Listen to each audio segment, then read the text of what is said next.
We're going to be going into this because in Acts 16, Paul plants the first Eastern European church in Philippi, and we happen to be doing a series in Philippians, so we figured give you the information that is only available in Acts 16, Philippians, and a couple of here and there mentions in Corinthians. So I want to start by explaining who is here, what's going on in the story, and what the significance of this trip to Philippi is here. So we've got Silas, who was mentioned there. He's a man who was connected to Paul in Jerusalem before they even really got going on what's going on in Acts 16. He actually gets picked up in the chapter before. And they want to start a missionary trip to the province of Asia, that place that mentioned that they were blocked from going. Paul had a history of going on these missions. He would go plant churches. He would go visit churches he had already planted to see how they were doing. And he did that a few times. And we are joining in at the very start of his second missionary journey. And so Silas is who is going with him to do this. We immediately pick up Timothy at the start of the chapter. He's a Greek and Jewish man. He was held in high standing with the people there in his hometown of Lystra, clearly already a believer at that point. And he decided to go with Paul on this journey, or more so was invited and accepted the invitation to go on this journey. But they all at this point believe that they are going to the province of Asia. They had not yet been blocked. They had not yet had a dream. And I want to show you all a little bit of this first missionary journey, because this dream Paul has in verse 6 of the chapter is kind of a big deal. So we have this first missionary journey. I'll show on this screen, so hopefully everyone can see it. This little circle here around Syria, Cyprus, and Turkey is where this map takes place. And so all in all, Paul traveled on boat and foot about 1,400 miles in this little area, planting churches in the regions of Galatia, Pamphylia, I don't know if I said the second one right. I know I said the first one right. And then he also planted in Cyprus as well. But then the second journey here that he goes on was already planned to be bigger, but ended up being much bigger. So this red circle here was the map, about the size of the map that I just showed you. And this blue circle kind of encompasses this map that we now see. Significantly longer journey. The province of Asia is kind of this section of the world and a little bit of northern Iraq, potentially some of modern day Georgia and Armenia, if you know where those are. They're kind of off to the side over here. He pretty much ends up going the complete opposite direction planned, and significantly longer. Like I mentioned before, that first journey was 1,400 miles approximately in total. Just going from Jerusalem to Philippi is 1,053 miles of walking and boat rides. So just the scale has changed quite a bit just in this little bit of time. And then, once we've made that journey, 1,000 miles, we arrive in Philippi, where this letter that we've been reading and we've been being taught on takes place. We have Paul arriving. It says he's there for several days. It's not clear if he was there and then went down to the river, or if he went down there immediately. But eventually, the time comes for him to go and look for worshipers of the Lord. And he does so by going to the river, it says. And this is significant because in most cities, even in the Roman Empire, in most significant cities, there were still synagogues where you could go and find people worshiping the Lord, doing the teachings, practicing Jewish practices. But Philippi seems to not have a synagogue, which means that there are less than 10 male Jewish people living in the city. So this is a very, very Gentile place. So the only place Paul can go to find believers is by the river. And we can go ahead and put up the next slide. This river is not terribly large. It's actually I guess it's really hard to see, but it's that black section between the steps and the grass. But that's where, and it's been built up a little bit. I should say that was not all there in ancient times. That is there now for people to go and see and sit by this river. But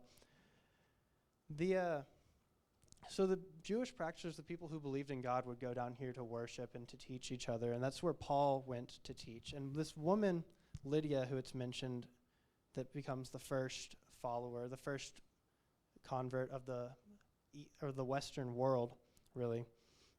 She's described as being a wealthy dealer in purple, which meant that she had quite a bit of economic power. Even though she was a foreigner, even though she was practicing Jew, within Philippi, she would have been quite well off.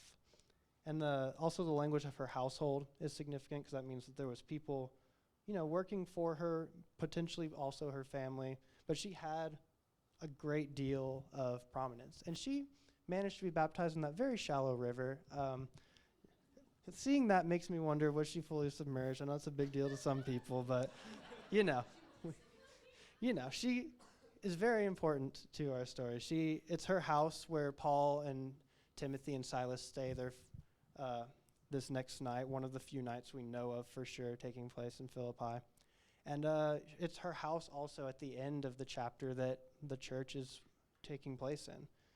So she's very important. And, significant, again, that she's a woman. She responds, and it says God opened her heart. It didn't really talk about if any of the other people there did respond to it, but she did. Next couple of people to join the church is potentially that slave girl it talked about with the demon in her. She, it doesn't really say what happens to her, but given the culture around slavery and the culture around Philippi, it's likely that other than the church, she would have had nowhere else to go once that demon had been removed from her. Her job is no longer viable.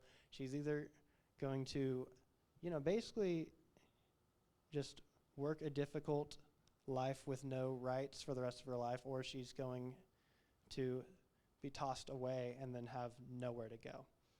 So it's likely that she would have been one of the people taken in by the church.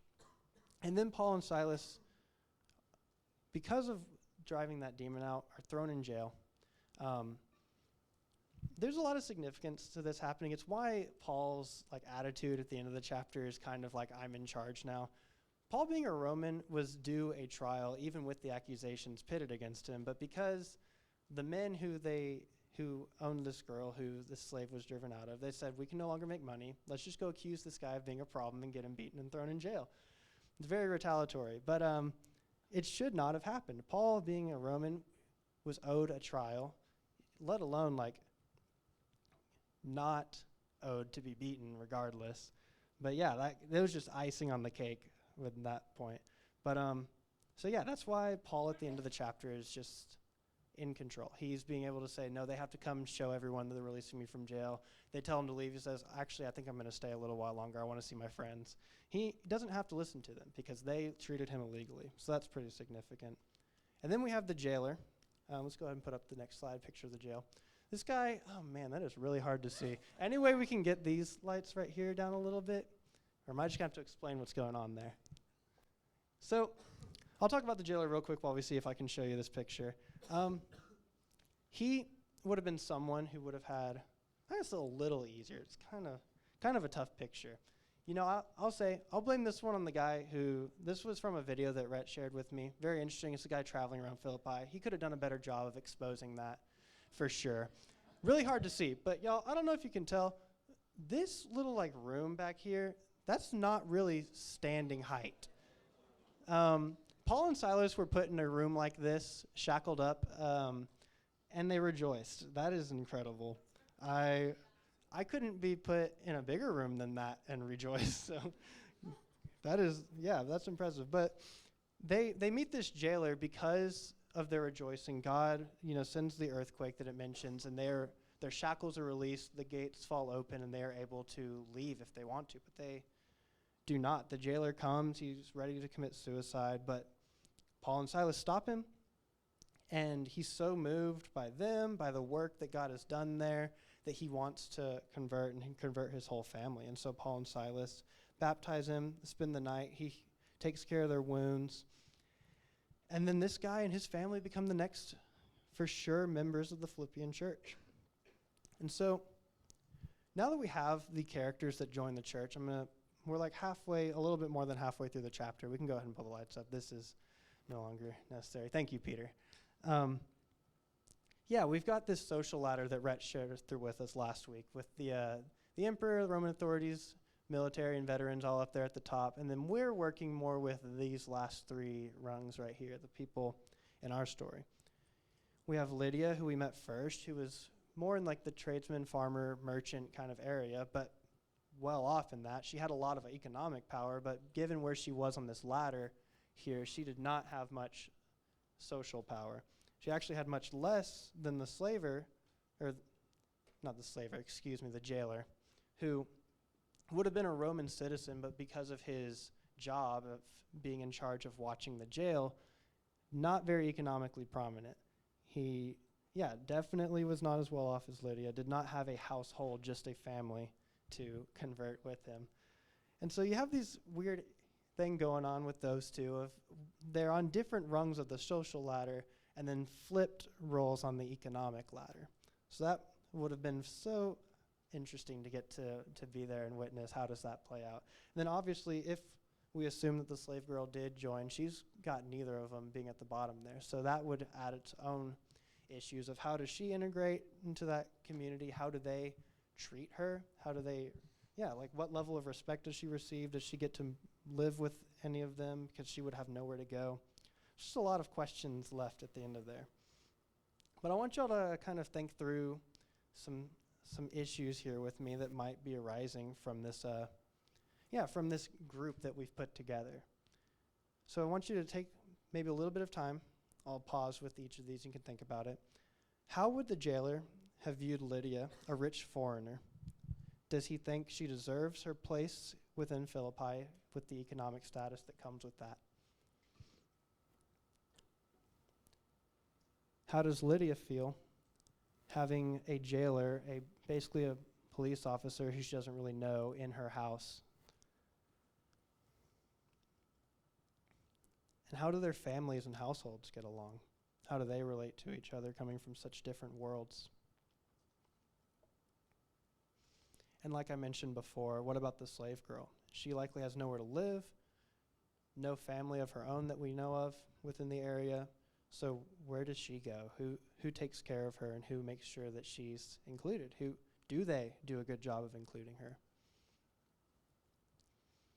Yeah, this church, funnily enough, is one that's kind of founded, while Paul is imprisoned in the city. He does not have a good experience, and yet we pull together some people who grow one of the churches that gets the best letters in the New Testament, if you're familiar with those.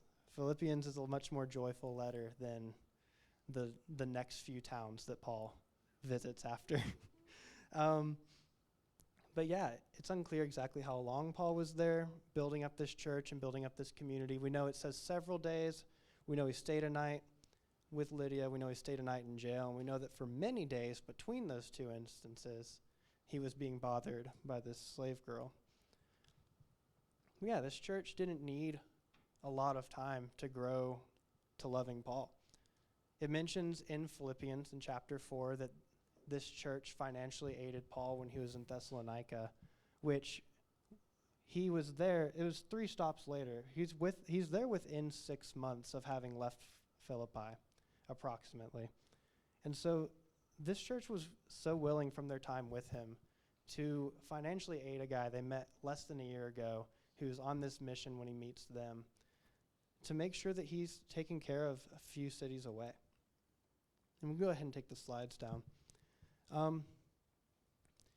wanted to make a point to say that there's some pretty significant things going on here. You see, just how seriously the faith of these people was to respond to a man who they just met, who came into town, got thrown in jail, who would later write them a letter, also in jail, still rejoicing about it somehow. They respond so greatly with so much love for him, for God. They catch on to these teachings really quick. And they become a really big place in Paul's heart. They're a place that he loves a lot. You see that he knows, in Philippians, he knows the people there. He knows the issues going on in their church. He knows their names. He speaks to them directly at some points in there. And then, also want to make sure to capture this little bit that happens at the start of chapter 16. There we see that before even heading to Philippi, Paul is encountering the Spirit, not able to go where he and Timothy and Silas were planning on going, into the province of Asia. They have this plan to go out there. It's being derailed. And then Paul has a dream that says, go way out of your way and go to this land you're not familiar with and preach the gospel there. They need you. This is kind of like, as a pastor here in the DFW area, it's like if I planned to go over to, we're in Richardson. It's like if I planned to go over to Dallas proper and start doing missions, but I encounter problems trying to go there. I have a dream, and in my dream, God says, you're supposed to go to Houston and walk there. It's bigger scale than that. Philippi to Lystra, where that happens, is a longer trip walking than Dallas to Houston. But you get the point. It's a big deal. It's like he's encountered something that was supposed to be convenient. He wanted to see a lot of churches he'd already been with. He wanted to stay in an area that was familiar and spread the gospel there. Like, there was good reasons for doing so. But instead, he acts on faith, goes out, and Timothy and Silas with him go out and end up changing history because they respond to the Spirit. There's no American church without the Western European church, and there is no European church without the trip to Philippi. So I'm going to go ahead and call Jacob down. He's going to do a scripture reading, and then Lindsay will come and preach to you.